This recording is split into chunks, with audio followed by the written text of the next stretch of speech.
Senator Alyssa Slotkin confronted defense leadership and asked the question everyone should be asking.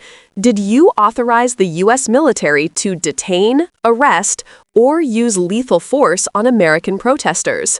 In this video, Demvoice breaks down the hearing, why this matters for civil liberties, and what Democrats must do to protect our Constitution. Senator Slotkin. Thank you, Chairman. Mr. Secretary, I said in your hearing, when you had your confirmation hearing, that my biggest concern with you at the helm was the potential use of the military in ways that contradict the Constitution or that taint what I hope we all want, which is an apolitical military. And when I asked you about whether you would accept an order that was actually given to your predecessor, Secretary Esper, Trump's SecDef, to deploy active duty troops against unarmed protesters and to, in Secretary Esper's words, shoot at them, shoot at their legs, you said this was all theoretical. Here we are, a few months later, you've deployed 4,700 troops to Los Angeles and against the wishes of the governor. And my colleague across the aisle was right. It is the first time since 1965 that we have deployed Guard troops without the permission of the governor. In all the instances he laid out, the president had sent in the military to protect protesters, not against the protesters. So you may dismiss it, but I feel like this is a fundamental issue of American democracy. If you love your country and you want an apolitical military, then it should be the last resort, not the first resort in our country to use them. So to get to the non-theoretical, have you authorized the uniformed military to detain or arrest protesters in Los Angeles? Senator, I would just start by saying you're not a protester if you're throwing concrete 100%. at law Arrest those enforcement people, officers. throw them in the jail, 100%. But what you're doing is something different. Everyone knows this is a political decision, right? So we don't trust that you're using the best interests of the military, certainly, and of democracy on top of that. So have you given the order? That's all I want to know. It's not theoretical. For the U.S. military, not law enforcement. They can arrest all day long. That's their job. Do they have the ability, the uniformed military, to arrest and detain protesters currently today?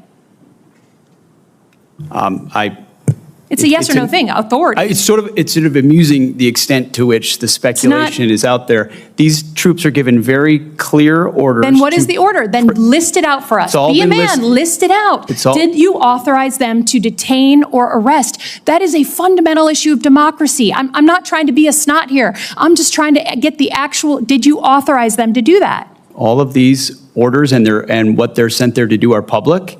They are there so say it. So say it. Yes or no? I'd like to.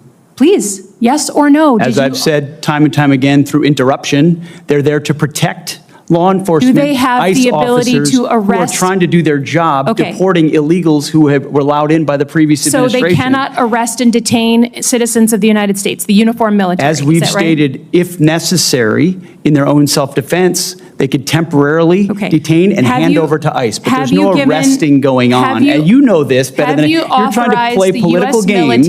There's no arresting of U.S. personnel. Of the U.S. military against members of the protest. Have you authorized U.S. military cyber tools to investigate people participating in these protests? Yes or no? Certainly in no way that I'd be aware of. Okay, that's good. I love that answer. That's great.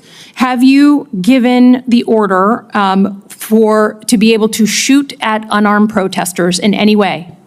I'm just asking the question. Don't laugh. Like the whole country. And by the way, my colleagues across the aisle. What is that based on? What evidence would you have that an order like that has ever been given? Giving that order to your predecessor, to a Republican Secretary of Defense, who I give a lot of credit to because he didn't accept the order. He had more guts and balls than you because he said, I'm not going to send in the uniformed military to do something that I know in my gut isn't right.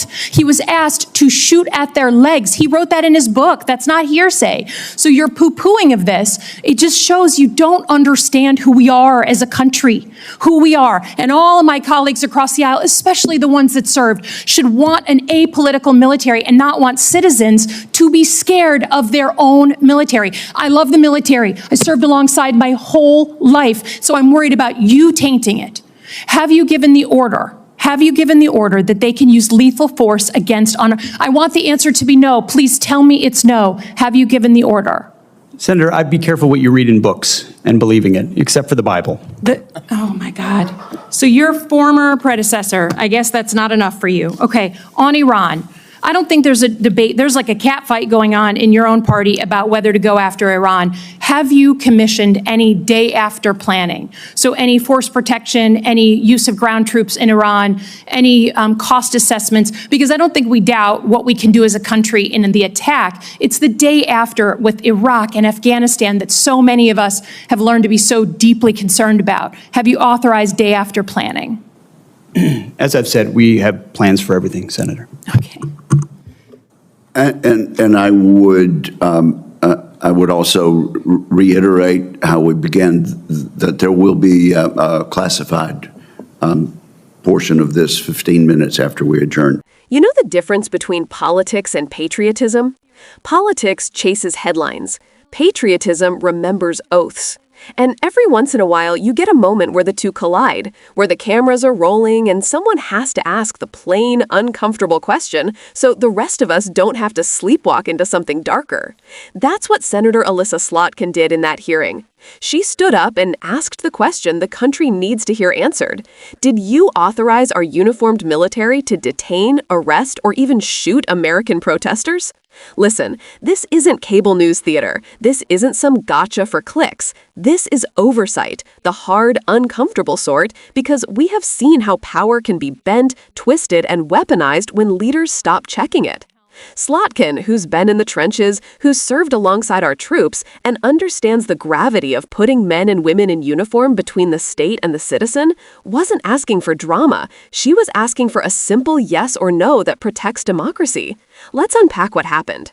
At the confirmation hearing, she raised concerns about the possibility of using the military in ways that contradict the Constitution or turn our armed forces from a professional, apolitical institution into a political instrument. That's not paranoid. That's civic literacy. You don't have to be a lawyer to know that the use of military force against American citizens is a red line. The founders understood the danger of standing armies in peacetime for a reason. We ask these questions because history teaches us not to be arrogant about power. So when Slotkin asked whether the Defense Department had authorized active duty troops to detain, arrest, or even shoot American protesters in Los Angeles after 4,700 troops were sent to the city against the wishes of the governor, she was flagging a constitutional and civic emergency. That is major. That's not a nuance. It's a precedent. It's the kind of thing you either answer clearly or you erode public trust. The secretary tried to thread a needle. He said troops are there to protect law enforcement and that they can only temporarily detain in self-defense and hand people over to civilian authorities. But protect law enforcement is not the same as do not detain. Self-defense can be read broad or narrow, and when officials speak in hedges and caveats, ordinary Americans lose clarity. Slotkin wouldn't accept a hedged answer. She demanded a plain one. Yes or no, she said. Have you given the order? That's the kind of knockout accountability that makes democracy work. And then she asked the harder thing. Have you authorized the use of lethal force to shoot at unarmed protesters? That's the question that makes people of every political stripe stop.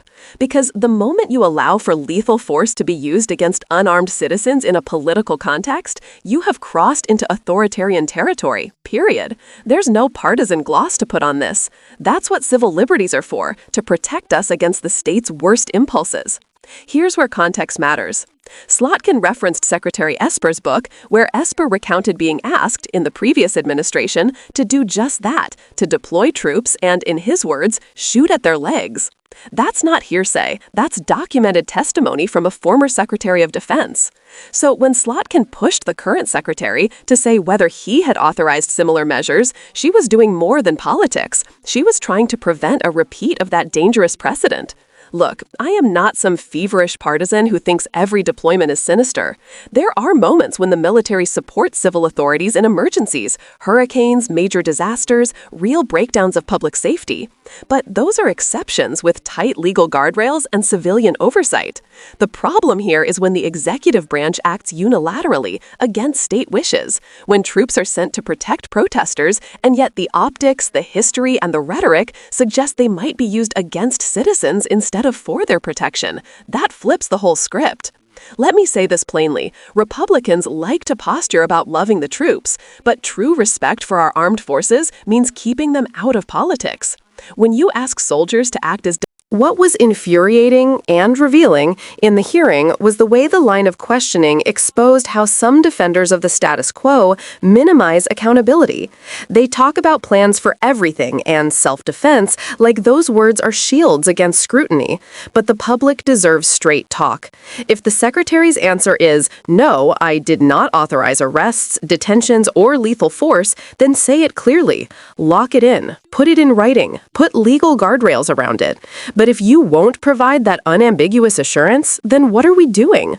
This is about more than partisan scoring. It's about legal principle. It's about the difference between a democracy and a regime. Democracies answer questions publicly. They allow citizens and their representatives to hold power to account. That's exactly what Slotkin insisted on doing. She wasn't grandstanding, she was doing her job. We also have to call out the projection here. When right-wing media suggests that Democrats are the ones who would automatically weaponize the state, it's a classic diversion. They point fingers to obscure their own history of flirtation with state force, of praising vigilante violence when it suits them, and of normalizing authoritarian sentiment in the name of law and order. They accuse the left of wanting to silence dissent while actively seeking policies that restrict voting, attacking teaching about history, and eroding democratic norms. Projection is their specialty. You want examples?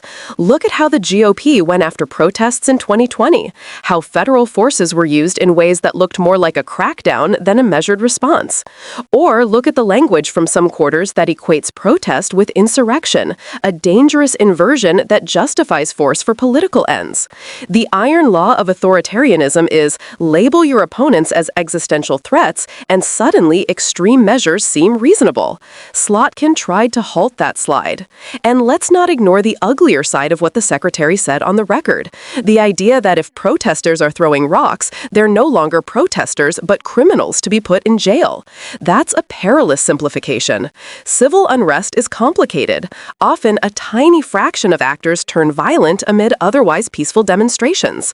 We have laws and local enforcement to handle criminal acts. We don't need the military policing demonstrations. We need measured law enforcement, clear rules of engagement, and transparency. That's how you prevent escalation and protect civil liberties. Democrats should be loud about solutions here. First, codify what Slotkin demanded: explicit statute-level prohibitions on using federal military forces to detain, arrest, or use lethal force against American protesters, except under the most tightly constrained, constitutionally sound circumstances. Second, require immediate public reporting and civilian oversight whenever active duty troops are deployed domestically. Third, invest in community policing reform and de-escalation training so civilian agencies can handle protests without the first call being deploy the feds. These are the progressive answers, not reflexive surrender to fear, but practical fixes that protect safety and liberty. What's more, Congress must stop treating oversight like a show and start treating it like a responsibility. If the secretary won't give a clear answer, Congress should legislate guardrails. Oversight isn't grandstanding, it's the oxygen of democracy. That's what Slotkin was fighting for in that room. She was forcing transparency because secrecy is the friend of abuse. Let's wrap this up with a larger lesson. The defense of democracy doesn't happen in viral headlines. It happens in hearings when members of Congress show up and ask uncomfortable questions and refuse to accept evasions. It happens when public servants are forced to answer plainly, yes or no, about whether they would authorize the military to be used against the people. And it happens when citizens demand the truth, push for legal protections, and elect leaders who will defend institutions instead of weaponizing them. Slotkin's moment was a clarion call. She didn't scream, she didn't grandstand, she did the work. She put the question in public and demanded an answer. That's what leadership looks like. That's what real patriotism looks like.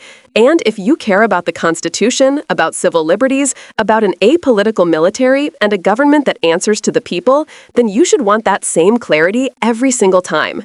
We can't let fearmongers or cable pundits normalize the idea that sending troops to American streets is acceptable political theater. We must insist on guardrails, transparency, and accountability, and we must elect leaders who will do the hard work of defending those principles. Because the cost of failing to do so isn't a lost election, it's the erosion of the liberties that define us. I'm Demvoice. We call it like it is. And right now, the record is clear. If you care about democracy, you should want the secretary to say no, in plain terms, and then enshrine that answer in law so no future administration gets to drag us closer to the brink. If you're with me on defending our rights and keeping our military apolitical, hit that like button, subscribe, and drop a comment, because this fight is about everyone, and your voice matters.